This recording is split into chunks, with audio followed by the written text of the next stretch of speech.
হাসপাতালে ক্রমময় বাড়ছে রোগীর সংখ্যা। নারায়ণগঞ্জ খানপুর ৩০০ শয্যা হাসপাতাল ঘুরে দেখা যায় সব ধরনের রোগীরই চাপ বেশি। বিশেষ করে শিশু ও বৃদ্ধারা রোগে আক্রান্ত বেশি। তবে ডেঙ্গু ও করোনা ভাইরাসের উপসর্গ দেখা গেছে। তাই যথারীতি নারায়ণগঞ্জ খানপুর ৩০০ শয্যা হাসপাতালে নমুনা সংগ্রহ কার্যক্রম চলমান।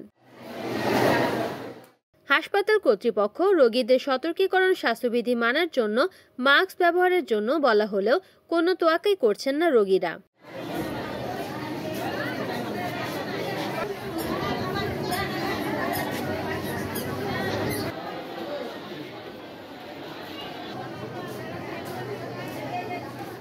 বেশিরভাগ রোগী স্বাস্থ্যবিধি না মেনে গাদাগাদি করে স্বাস্থ্যসেবা নিচ্ছেন, এমনকি অনেকের মুখে মাস্ক দেখা যায়নি। তবে সংশ্লিষ্টরা বলছেন, এখন থেকে যদি স্বাস্থ্যবিধি ও মাস্ক ব্যবহার করা না হয়, করোনা আক্রান্ত হবে অনেকে।